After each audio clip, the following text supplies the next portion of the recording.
Hello and welcome to Conversations With, our monthly series of informal and enlightening conversations between the leading edge teacher and author, Jim Self, and some of today's most progressive and connected teachers, channels, and authors. Now, here's our host, Jim Self.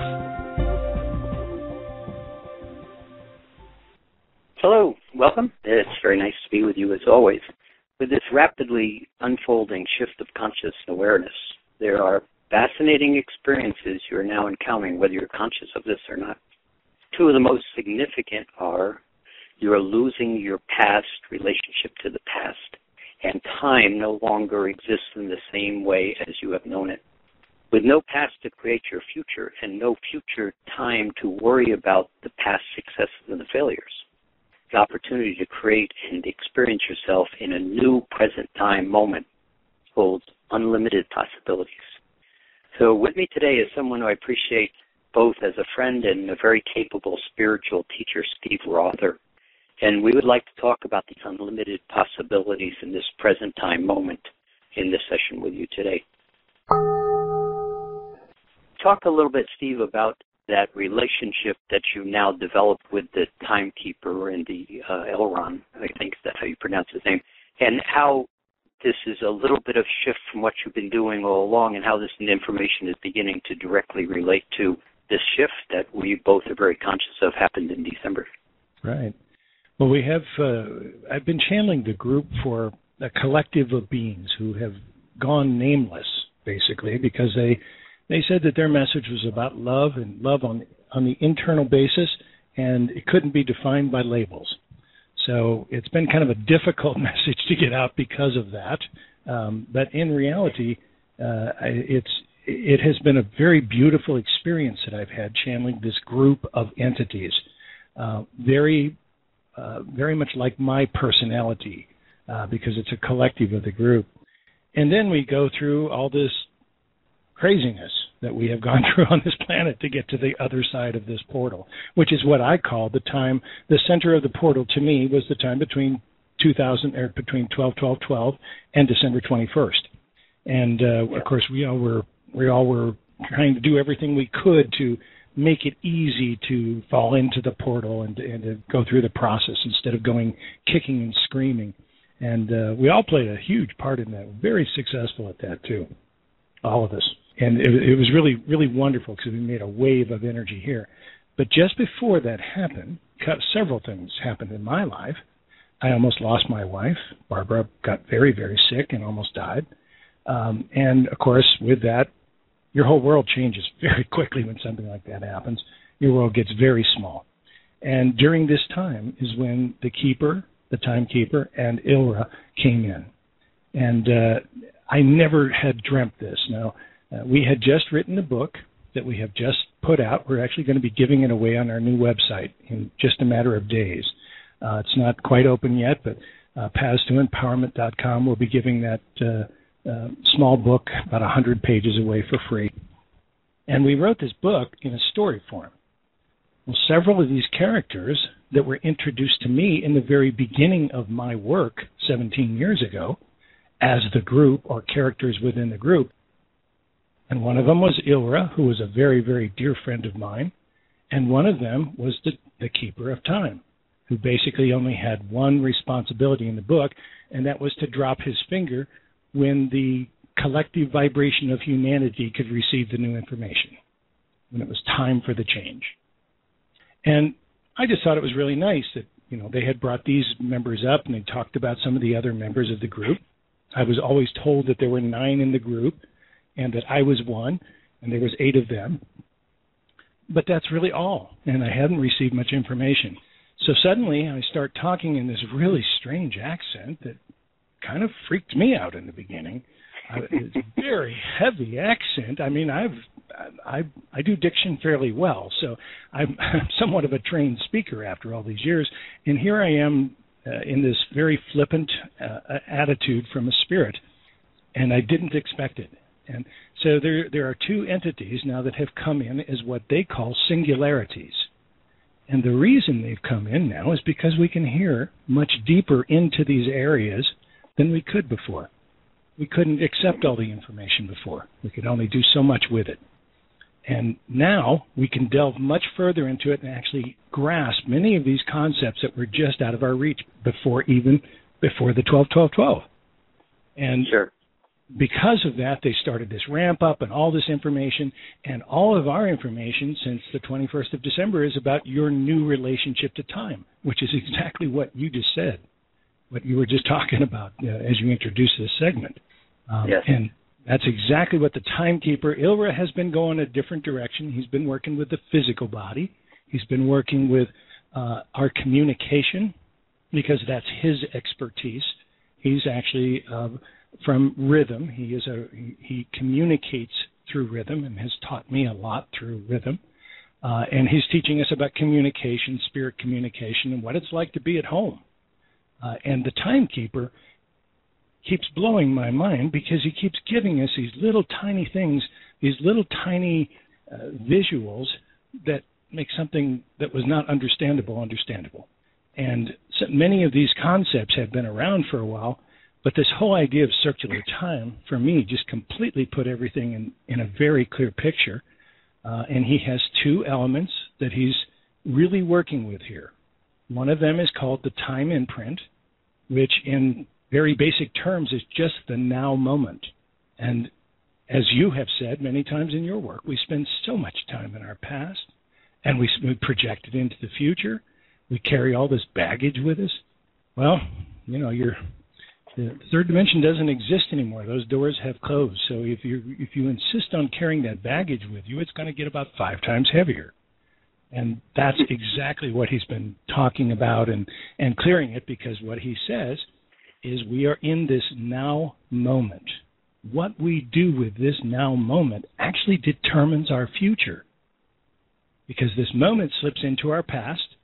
If the moment has been harmonized, if you got the best that you could get out of that moment, and it slips into the past, that's perfect. That's where you want it. And if you're carrying all kinds of emotional baggage or disruption or disharmony or dis-ease with it, it must be cleared, because if you don't clear it, it is a permanent stain on the fabric of time and will circle around and become your future very quick. How often do we repeat mistakes? Especially big ones, like relationships and and things of this nature. And that ties in so much with what you have been teaching and what you're talking about with the whole process as well. And for me, it just made sense. And now they're talking about keys with the multidimensionality aspect of time and shifting those dimensions and so forth, which are all new now that we've stepped through this portal. Let me ask you how he's explaining this, because there's a couple of really interesting parts of this. When you look at time in the third dimension, as we have known it, right, and there's a fourth dimensional time, the now moment, but interesting things happen. And then there's a fifth dimensional time, now moment also. One of the things that I've watched is that linearness of time, past, present, future, and then you die, as we've kind of known it, is really like looking at a circle on the edge. So you don't see the circle, you just see the edge, which laying flat, the circle laying flat. You just see that time.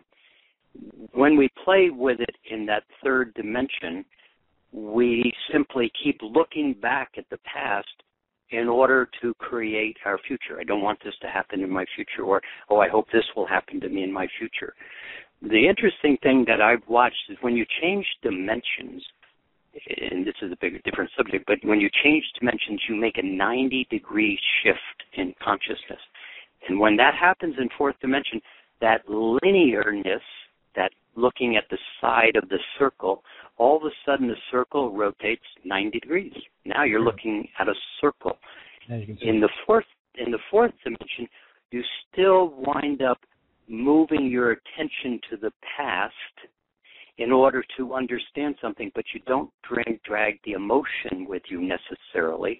You simply look at your past as history, and you basically choose how you would like to experience your next future step without the history being the driver, but just simply being information. when you make that shift into the fifth dimension, you get another 90-degree shift, but it's as if you rotate the circle on its vertical axis, and something very different happens. And this is the part that I'd be interested in, whether the timekeeper's talking about, is when you operate from that fifth dimension, everything comes to you.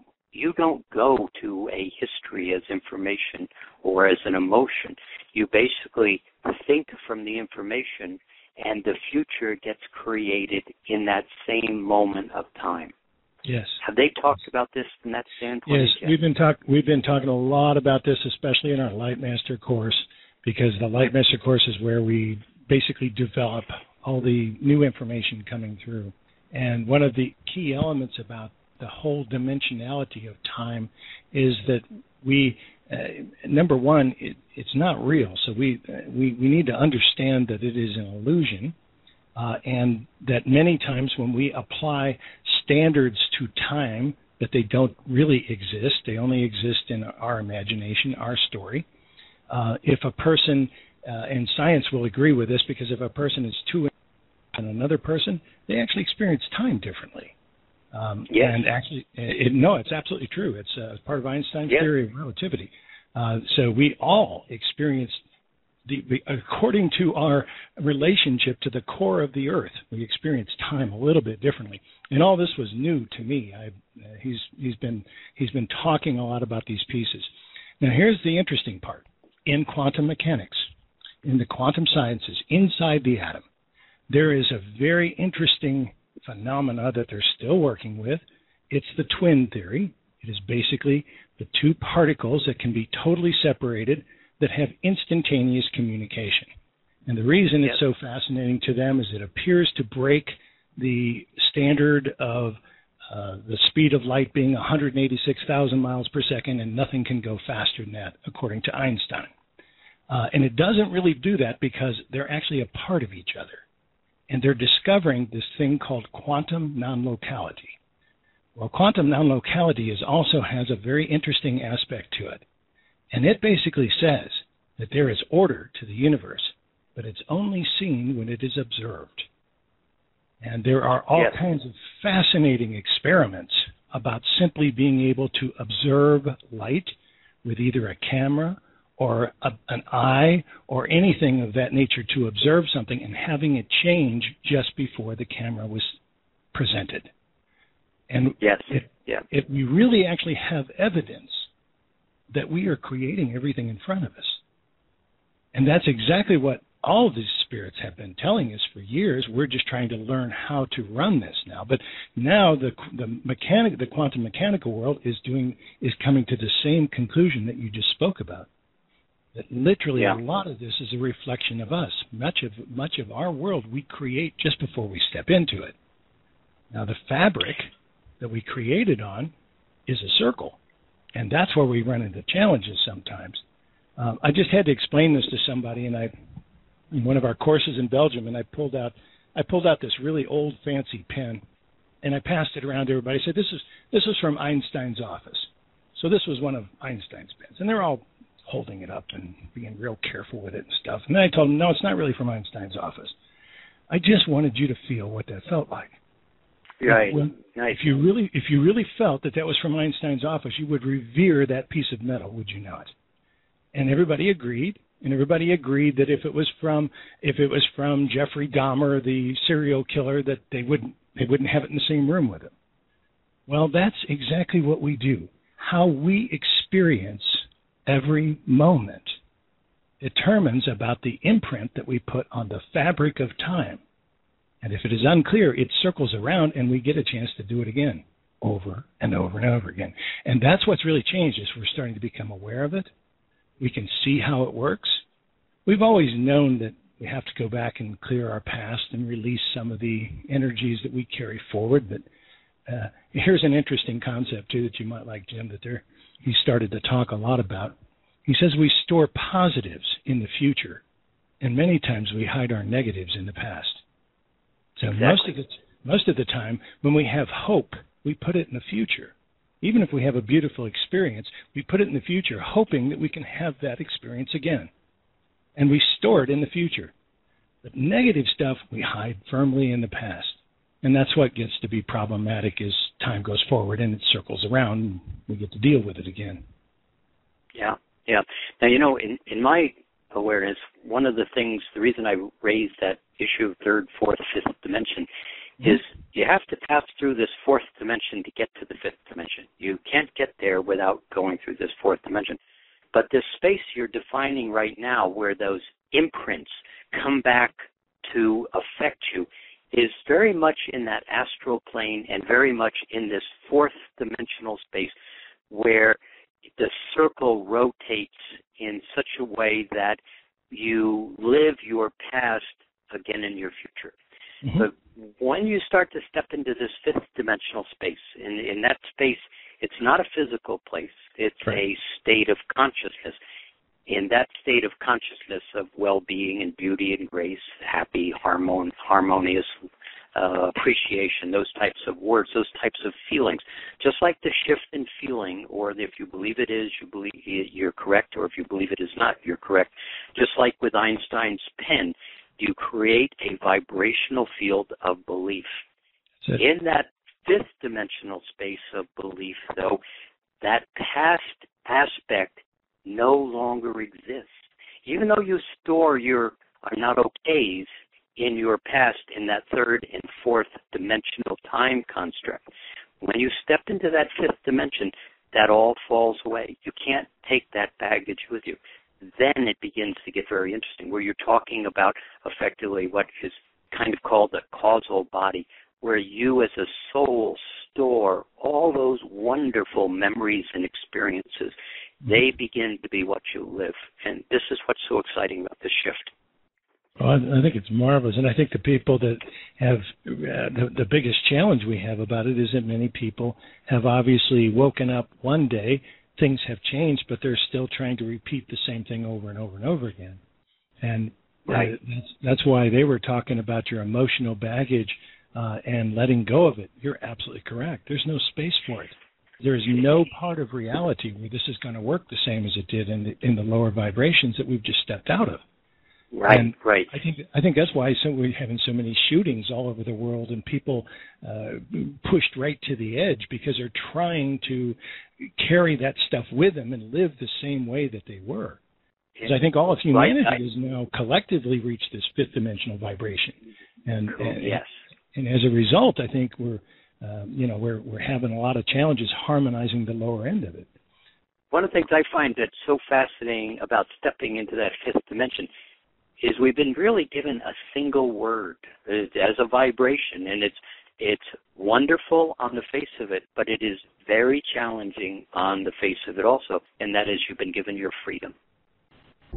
If you enjoyed this highlight from Conversations With, join Jim Self live on the Awakening Zone Network. That's awakeningzone.com. If you're looking for free tools for your personal and spiritual growth, if you want to be who you came here to be, visit masteringalchemy.com, where you can learn more about Jim, his work, and future guests. Our theme song is Hands of Love by Barry Goldstein. May you experience laughter and grace on your journey home.